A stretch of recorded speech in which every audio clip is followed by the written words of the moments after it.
Life is a winding road, no telling where it goes.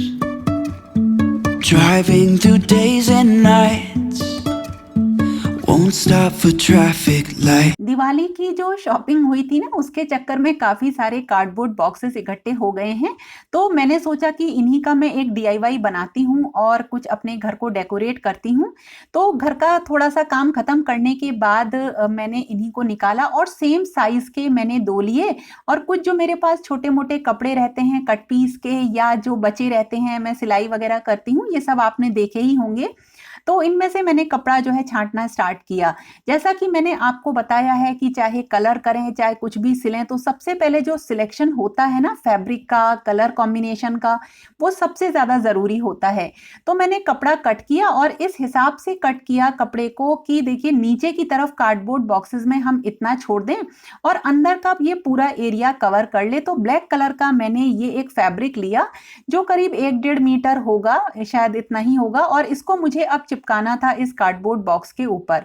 तो फेविकॉल का मैंने use किया अच्छी तरीके से, कॉर्नर्स पे मैंने फेविकॉल को लगा लिया है। कोई भी जगह खाली मत छोड़िएगा और थोड़ा-सा लगाने का बस इसका ढंग समझ लीजिए। खींचते हुए हमें दबाते हुए लगाना है और देखिए नीचे का हिस्से के लिए मैंने छोड़ दिया, अभी नीचे नहीं चिपकाया है, केवल साइड्स में मैं लगा रही हूँ। और हाथों से अच्छी तरह से खींचिए, कपड़े को खींचिए, नहीं तो इसमें सरवट पड़ जाती हैं। और साथ के साथ इसी तरह से देखिए मैंने जो इसकी चारों फेसेस हैं उसमें मैंने इस कपड़े को लगा लिया। और बस अगर डिज़ाइन वाला कपड़ा हो तो ध्यान रखिएगा कि उसमें कोई भी जो है डिज़ाइन की जो लाइंस हैं वो प्रॉपर आएँ, ताकि वो खराब ना लगे जब आप उसे कहीं पे भी रखें तो। ये जो कार्डबोर्ड बॉक्सेस का मैं आपको बता रही हूँ डीआईवाई, ये मल्टीपर्पज़ है, आप इसे कई जगह यूज़ कर सकते हैं। तो मतलब इसमें सामान भी रख सकते हैं, इसकी टेबल भी बना सकते हैं और ये काफ़ी मजबूत है।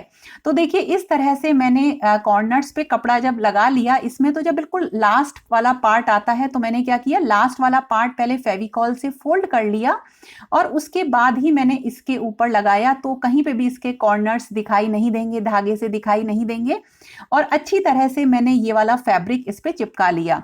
और जो पीछे के साइड्स में भी कॉर्नर्स को कट करके मैंने लगा लिया है इसके ऊपर फेविकॉल, और उससे जो है मैं चिपका लूंगी। तो ये जो फैब्रिक है ये हल्का सा जो है ब्रोकेड और सिल्क के टच में है, ये शायद 120 रुपीज मीटर आता है, बचा हुआ ही कपड़ा है ये जो है।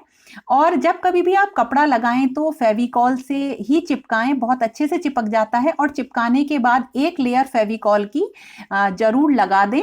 इससे क्या होगा, फेविकॉल तो ट्रांसपेरेंट होती है, वो दिखाई नहीं देगी और अच्छी तरह से जो है ये फैब्रिक चिपक जाएगा। पीछे के साइड में मैंने ना दिखे गंदा सा तो एक जो है मैंने गिफ्ट रैप पेपर जो आते हैं वो लगा दिया।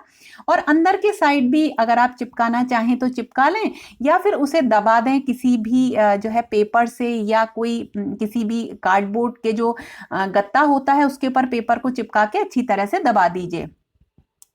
तो देखिए ये तैयार हो गई एक अच्छी सी मेरी बास्केट, और इसी तरीके से मैंने दूसरे पे भी लगा लिया, तो दोनों तैयार हो गई हैं। अब मुझे क्या करना था, एक बड़ा पीस चाहिए था, तो बड़े पीस के लिए देखा तो कपड़ा थोड़ा बहुत बचा हुआ था, तो मैंने 2-3 जगह पे जोड़ लगा के बिल्कुल उसी तरीके से जैसे अभी आपको बताया है ना, बिल्कुल उसी तरीके से इसके ऊपर भी चिपका लिया। तो ये जो मैं बना रही हूँ बेसिकली ये मैं एक कॉर्नर को डेकोरेट करने के लिए बना रही हूँ। तो ये तीनों को मैंने सूखने के लिए छोड़ दिया है और बिल्कुल प्रॉपरली देखिए ये तैयार हो गए हैं। इसके भी कई सारे तरीके हैं जिससे आप इन्हें तैयार कर सकते हैं। अब मैं करूँगी आगे का काम, लेकिन जो इसका जो नेक्स्ट पार्ट है, इतना काम तो मैंने एक दिन किया था और जो इसका नेक्स्ट पार्ट है वो मैंने नेक्स्ट डे शूट किया था। तो अब मुझे क्या करना होता है, जब भी मैं कुछ बनाती हूँ ना तो साथ के साथ संभालती चली जाती हूँ। और ये वाला पार्ट जो है ये मैंने नेक्स्ट डे शूट किया था। इसमें मैंने क्या किया, एक ग्लास लिया और एक जो जूना होता है उसकी स्पंज ली और ब्लैक कलर से ही इस ग्लास के एक साइड को मैंने एक्रेलिक कलर की मदद से पेंट कर लिया। और ये मैंने 2 कोट इस पे किए हैं। और क्योंकि मेरा जो फैब्रिक है वो ब्लैक और गोल्डन कलर में है और मैं बिल्कुल ब्लैक लुक चाह रही थी, इसलिए मैंने जो है ब्लैक कलर से इसको एक साइड ही पेंट किया, दोनों साइड पेंट नहीं किया है। और जो ये एक रोप है मेरे पास रेड कलर की, इससे मैंने आपको टायर का एक टेबल बनाना बताया था, ये उसी की बची हुई है। तो इन्हीं बचे हुए चीज़ों से मैंने बनाया और साइड में ऊपर की तरफ ये रोप ग्लू गन की मदद से मैंने चिपका ली। तो ये मैंने 2 के ऊपर लगाई है और तीसरा वाला देखिए इस तरह से मैंने टेबल तैयार करी। जो पेंट वाला पार्ट था उसे मैंने नीचे रखा है, तो ऊपर देखिए बिल्कुल प्रॉपर्ली आ गया, बिल्कुल फिनिश्ड लुक आ गया है। साइड में दोनों छोटे बॉक्स रखे, बीच में रखा बड़ा बॉक्स और उसके ऊपर रखा ग्लास, और ये है मेरी one of the favourite books. और इन्हीं में को मैंने यहाँ पे रख दिया है, कुछ डेकोरेटिव आइटम्स रख दिए हैं और मैगजीन प्लांट्स रख के देखिए मेरा ये कॉर्नर कितना अच्छा डेकोरेट हो गया। और ये मैंने ड्राइंग रूम में किया है, तो ड्राइंग रूम में इतनी सारी चीज़ें रखी हैं लेकिन उसमें सबसे अच्छा लगा ये वाला कॉर्नर। एक तो कलर कॉम्बिनेशन मुझे बहुत अच्छा लगा।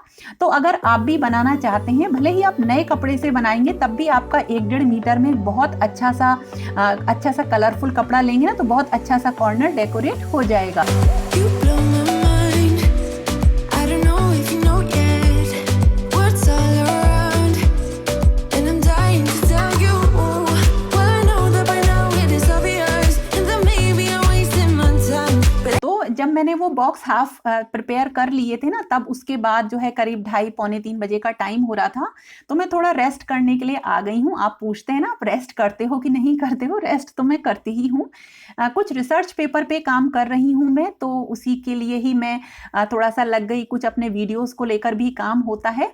तो करीब मैंने 1-1.5 घंटे यहाँ पर आराम किया, रेस्ट किया और उसके बाद मुझे जो है आगे की अपनी, क्योंकि आज वो है तुलसी विवाह है ना, उसकी तैयारी करनी है। तो मैंने मॉर्निंग में ही ये गेरू और ये भिगो दिया था खड़िया को, बहुत जल्दी भीग जाते हैं, 1-1.5 घंटे में ही तैयार हो जाते हैं। उसके बाद मैंने ना अल्पना बनाई। वैसे भी रंगोली बनाना, अल्पना बनाना ये बहुत शुभ माना जाता है। तो मुझे बनानी तो आती नहीं है, लेकिन फिर भी थोड़ी बहुत टेढ़ी तिरछी लाइनें खींच के जो है मैंने ये तैयार कर ली। ये एक्चुअली बहुत टाइम टेकिंग प्रोसेस है। अगर आपके पास अच्छा टाइम है तो आप बहुत सुंदर बना सकते हो, लेकिन थोड़ा सा टाइम की ही कमी होती है। तो मैंने थोड़ा बहुत जो है अपने मन मुताबिक ये कर लिया। और देखिए मैंने जो लहंगा स्टिच किया था, वो जो सबसे बाहर वाली तुलसी जी हैं जिनकी मैं शादी करूंगी, वहां मैंने उनको पहना दिया। हालांकि अब मैंने इस वाले लहंगे को ना उन दूसरी वाली तुलसी जी को पहना दिया है जिनके नाप से मैंने इनको बनाया था, तो ये थोड़ा सा लंबा है। तो जब मैंने उन्हें पहनाया है आपको दिखाऊंगी कि वो कितना सुंदर उनके ऊपर लग रहा है। तो कुछ मैंने, जो मेरे पास आर्टिफिशियल फूल थे और लाइट्स थी, उनकी मदद से जहां जहां भी तुलसी जी रखी हुई है ना, उन सबको डेकोरेट किया। तो जो ये बाहर ही मैं कर रही हूँ, और ये मैंने देखिए गन्ने से उनका एक मंडप तैयार किया है और यहाँ पे कलश वगैरह मैं रखूंगी, माला पहना दी है। तो तुलसी जी को और पूजा की जगह को तैयार कर लिया। तो देखिए लग रहा है ना थोड़ा थोड़ा सा शादी वाला घर, और इतनी ही हम कर सकते हैं तैयारी, बस एक ज़ील होनी चाहिए किसी भी चीज़ को मनाने की। तो मैंने चेंज कर लिए था सूट का ना, क्योंकि मैं नीचे बैठ के ही सारे काम करती हूँ, तो मैंने कुर्ता चेंज कर लिया था। और उसके बाद मैंने बर्तन भी धो दिए ताकि मेरे कपड़े गंदे ना हो। और फिर मैंने किचन साफ कर दी, दीपकों का काम स्टार्ट कर दिया, सब्जी काट के रख दी है, और जो मलाई है उसको मुझे जमाना है तो वो इकट्ठी कर ली। और मुझे बनानी है अब खीर, जो कि मैं मखाने की बनाऊंगी, चावल का यूज नहीं करेंगे एकादशी में। तो उसके बाद मैं फिर से कुर्ता चेंज करके मैंने फिर से अपना बाकी का काम करा, यानी दीपकों की तैयारी करी। और अब मैं चल रही हूँ पूजा की तैयारी करने। ये आ गई मालाएं, 2 मालाएं आ गई, पूजा की तैयारी कर लूँ। और इसमें कर लिया सारा सामान, फल, मिठाई।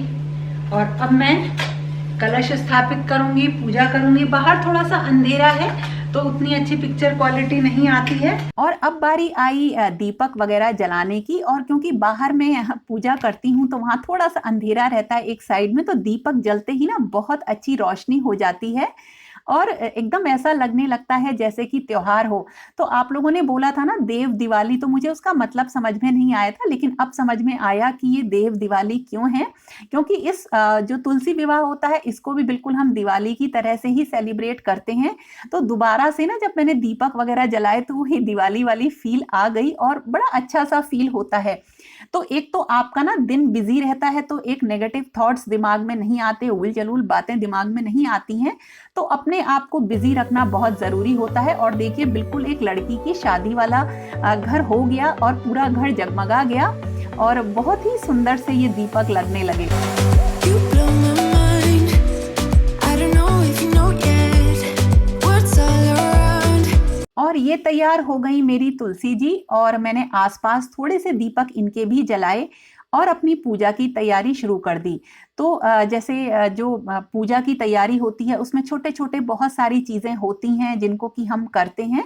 तो उसमें एक तो हुआ गठजोड़ से शुरू हुई पूजा और उसके बाद जो जितनी भी मैं करती हूँ वो मैंने सारी पूजा करी है यहाँ पे। तो जो कहानी पढ़ते हैं तुलसी जी की वो कहानी पढ़ी, उनको भोग लगाए मिठाई के और बहुत सारी चीज़ों के और इसी तरीके से उनको सुहाग का जो सामान होता है वो दिया और जो सुहाग का सामान तुलसी जी को चढ़ाते हैं ना उसे बाद में खुद ही यूज आप कर लीजिए। जैसे जो उन्हें सिंदूर चढ़ाया वो अपनी सिंदूर दानी में रख लीजिए, चूड़ियों को आप खुद पहन लीजिए। तो इस तरह से मेरा जो है तुलसी विवाह भी हुआ, संपन्न हुआ और मेरा एक पूरा दिन बहुत ही ज्यादा बिजी गुजरा।